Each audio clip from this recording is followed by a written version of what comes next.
En este vídeo voy a presentar el elemento event que combinado con el step file puede permitir ligar diferentes elementos de la lógica del modelo, vinculando la ejecución de algunos procesos con el uso correcto de este elemento event. En definitiva, el objetivo de esta sesión es, por un lado, aprender a utilizar los aspectos básicos de los eventos y ligarlos mediante el evento file con la lógica asociada a los procesos. Hasta ahora, cuando hablamos de evento, era algo que ocurría, es decir, porque algún elemento del modelo, un server, una estación, etcétera, pues intervenían de alguna manera en la simulación y algo ocurría. Es decir, por ejemplo, teníamos el evento station1.enter, que era el que recurríamos para hacer el entransfer. Entonces, cuando algo llega a la estación, el modelo, Simio ha desarrollado de esa manera los elementos, lanza un evento. No tenemos que hacer nada, sino que automáticamente lo hace. Y es una forma de que el modelo, en particular la entidad, le diga al modelo, al resto del mundo, oye, acabo de entrar en la estación. Y con eso lo que nosotros hacíamos era desencadenar un proceso y hacer el entransfer, es decir, ok, damos por aceptada y por finalizada la transferencia de la entidad. Pero insisto, estos eventos son eventos que se disparaban por la propia configuración por defecto que ya tenían los objetos o los elementos que estábamos utilizando. Pero ahora lo que vamos a hacer es que queremos nosotros explícitamente definir un evento para que cuando ocurra algo, con la lógica que implementemos, el modelo sepa que acaba de ocurrir algo. Entonces es una forma parecida de alguna manera al timer, pero en el sentido en el que el timer pasaba un tiempo, como hacíamos en el vídeo anterior, disparaba un evento y algo ocurría en función de este evento. Entonces ahora lo queremos hacer de otra manera. No queremos que se le haga un timer, sino que de alguna manera cuando algo pasa se dispare un evento. La posibilidad de crear eventos la tenemos Vamos a crear un nuevo archivo, partiendo de cero para construir el pequeño modelo que vamos a hacer. Entonces lo tenemos en definiciones. Uno de los apartados no hemos visto hasta ahora es eventos. Entonces cuando hacemos clic en evento nos aparece un evento llamado, en este caso, event1. ¿De acuerdo? Pues, y podemos hacer uso de él. Para poner un ejemplo de cómo trabajar con los modelos, lo que vamos a hacer es lo siguiente. Vamos a crear un modelo donde tenemos una máquina, un torno o lo que sea, que procesa piezas de una en una. Y van llegando piezas de entrada a la cola para ser procesadas, de tal manera que cuando el stock físico que hay a la entrada de la máquina para ser procesadas baja de 3 o menos de 3, pues inmediatamente se lanza una orden de reaprovisionamiento y vamos a hacer que inicialmente haya una cantidad de 20 piezas esperando a ser procesadas. Entonces, para utilizar los eventos en este contexto, cuando corresponda, lo que haremos será definir el evento, utilizar un step file para dispararlo y luego ligar una lógica, en este caso un proceso, a ese step file. Enseguida volveremos sobre ello. Volvemos a nuestro modelo vacío, en el que solamente hemos definido un evento, y vamos a hacer lo siguiente. Vamos a crear un server, que es el que procesa las entidades. Vamos a crear un sync que las destruye. También podríamos hacer un proceso con un destroy, como hemos hecho en vídeos anteriores. Vamos a poner un conector, ¿de acuerdo? Entonces, es un modelo muy simplón. Lo primero que vamos a hacer es hacer que llegue simultáneamente al inicio de la simulación las 20 piezas. Entonces, para eso vamos a procesos y recordad que uno de los procesos que teníamos en todos nuestros modelos es onRunInitialized, que es lo que se ejecuta antes de que ocurra nada en el modelo. Entonces, lo que vamos a hacer es crear ese proceso, vamos a meter un step create y vamos a transferirlo. Entonces, vamos a crear, no he puesto la entidad, vamos a crear default entity, podemos llamarlo part si queremos, o part singular. Entonces, este proceso queremos que cree objetos de tipo part, en particular que cree 20. Y una vez que las crea, por la rama de creados, sigue el proceso y las transfiere, donde, como no está en ningún sitio, está en el free space, vamos a decirlo que las meta en el input node, en este caso es un nodo, en el input node del server, de tal forma que entrarán por el input node, e irán a la estación de entrada y de ahí empezará su camino hacia la estación de proceso y luego saldrán del server. Podemos ejecutar esto. No me preocupan los tiempos de ejecución, voy a mantener los valores que tienen por defecto. En un caso real, por supuesto, me preocuparía de ello. Entonces vamos a ejecutar paso a paso. Vemos que llegan las 20 entidades. Una de ellas inmediatamente ha ido al server a ser procesada. Y si dejamos transcurrir el tiempo, vamos a acelerarlo, veremos que simplemente, pues claro, se vacía y no hay nada más que ocurre porque no llega ninguna pieza más. Entonces lo que vamos a hacer es que cuando el stock que hay aquí baje de 3, lo que haremos será incrementar, aumentar el stock lanzando una orden o un reaprovisionamiento de un conjunto de piezas. Entonces, vamos de nuevo al modelo. Tenemos aquí. Y para ello, lo que vamos a hacer es, cuando salga una pieza de aquí, comprobar si algo ocurre, y en particular vamos a comprobar si el stock que hay en la cola de entrada baja de 3 o no. Entonces, para ello, vamos a crear, podríamos hacerlo de otra manera, pero una de las posibilidades es utilizar nuestros add-on process triggers, y cuando, por ejemplo, hay diferentes alternativas también aquí, justo después de ser procesada, vamos a ver, tenemos add-on process. Aquí podría ser antes o después, según lo que estemos representando en realidad. Vamos a hacerlo después de ser procesada. Vamos a crear un proceso nuevo. Vamos a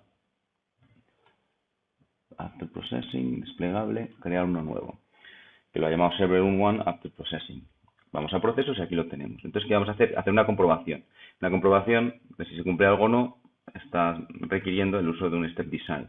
En este caso vamos a preguntarnos, ¿hay en la cola de entrada del server 3 o menos entidades? Y si es que sí, iremos por la rama de true y lo que haremos será decir que hay que reponer. Entonces, lo que haremos aquí es poner un design con una condición y es, vamos a preguntar si el server 1, en particular su estación, su input station, input buffer, que es como se llama la estación, tiene unos contenidos menor o igual que 3. La construcción de este tipo de expresiones no es trivial y pasa por familiarizarse con la lógica de Simio. En este caso, mi recomendación es preguntar al instructor o al foro de Simio para conocer cómo construir el conjunto de una amplísima serie de posibilidades al respecto de las diferentes cosas que se pueden computar relativos a los diferentes objetos y elementos de un modelo. En este caso, la forma de evaluar si tenemos más o menos un determinado contenido en una estación de entrada, un input buffer en este caso, que es una estación de un server, es con la expresión que está resaltada en este cuadro. Entonces, si es que sí, lo que vamos a hacer es disparar un evento. Este step lo que hace es lanzar un evento que tenemos que haber definido previamente. En este caso habíamos definido uno, fire 1, el event 1, lo vamos a dejar, por ejemplo, con ese nombre, y lo que vamos a hacer en el proceso, en el step fire, cuando se cumple esa condición, vamos a disparar ese evento, event 1. Entonces, ¿qué podemos hacer? Que cuando este evento se dispare, un proceso que lo que haga sea crear un conjunto nuevo de piezas y enviarlas a la entrada del server, se desencadene. Entonces, creamos un nuevo proceso y vamos a hacer algo parecido. Create y transfer. Entonces, en este caso crearemos, hemos dicho, entidades de tipo par en número de 10. Las transferiremos como antes al nodo de entrada input at server, para que de ahí entren a la cola y se puedan procesar. Y lo que nos falta decirle es que se desencadenan cuando ocurre el evento 1. Es algo parecido a los timers, pero ahora no es un timer el que lanza el evento, sino que somos nosotros a través de un proceso. Es decir, cada vez que una pieza se termina de procesar, evaluamos si se cumple una condición. En caso de que se cumpla, disparamos el evento y cuando esto ocurre, se desencadena este proceso. Este es un ejemplo muy sencillo en el que directamente estos steps que tengo aquí los podría haber enganchado a continuación de este, pero la idea es que veáis que podemos distinguir el momento donde yo desencadeno algo del momento en el que ocurre lo asociado a ese evento. ¿Por qué? Porque podemos tener un proceso, por ejemplo, el de reaprovisionar, que puede desencadenarse por este motivo o por otro motivo. Entonces, yo puedo tener varios fire en diferentes lugares del modelo y cualquiera de ellos da lugar a que se ejecute este proceso. Y así no tengo que reutilizar o repetir esto en diferentes lugares. Basta con que lo ponga una vez y ponga el fire correspondiente en el proceso que sea para que llame a este proceso. Entonces ahora podemos ver, cuando ejecutamos, voy a hacer la cola un poco más larga para que se vea mejor.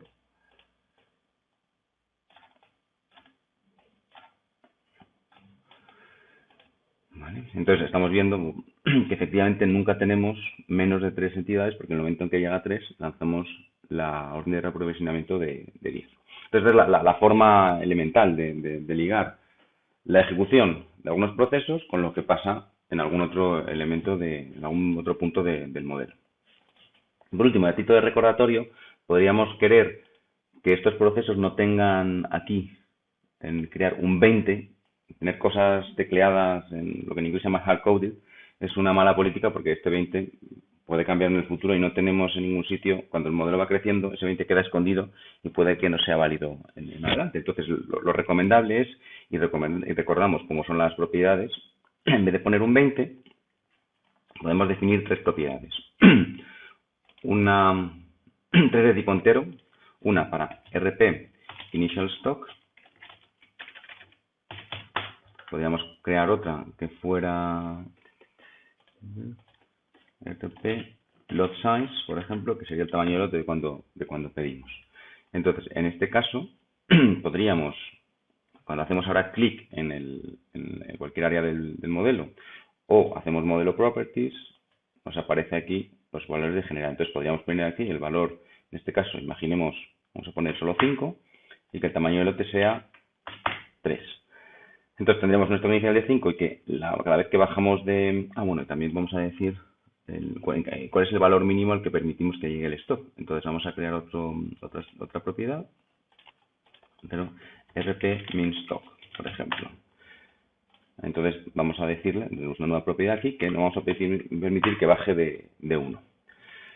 Entonces ahora lo que tenemos que hacer es ligar los procesos a estas propiedades. Vamos a los procesos y aquí en vez de crear 20 vamos a crear un valor, lo que diga la propiedad. Entonces será RP Initial Stock. Cuando hagamos un reaprovisionamiento del stock, no pondremos 10, pondremos RP Lot Size.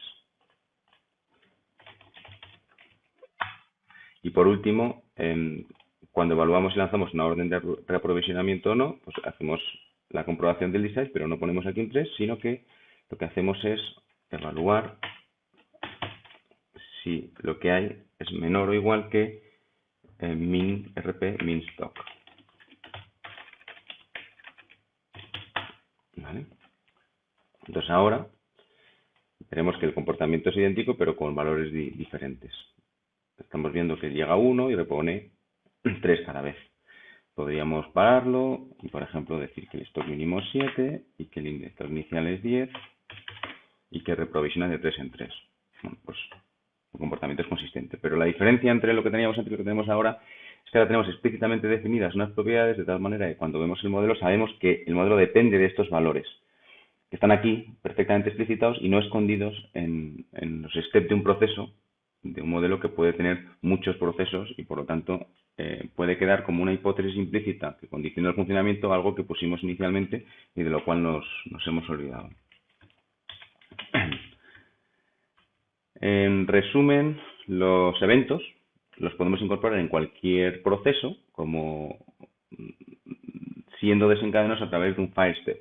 Y por otro lado, podemos hacer que un proceso comience si el evento correspondiente, disparado desde donde corresponda hacia el otro proceso, efectivamente se dispara. Y eso permite ligar el comportamiento, ligar la ejecución de diferentes elementos de lógica e incluso reaprovechar código. Y yo, como decía antes en el ejemplo, puedo tener un proceso al que lo puedo llamar desde diferentes procesos a través de diferentes steps file dispersos en diferentes elementos. Y no tengo que reutilizar esos steps en todos los lugares. Es una forma de economizar código y de mantenerlo mejor. Muy bien, muchas gracias. Hasta luego.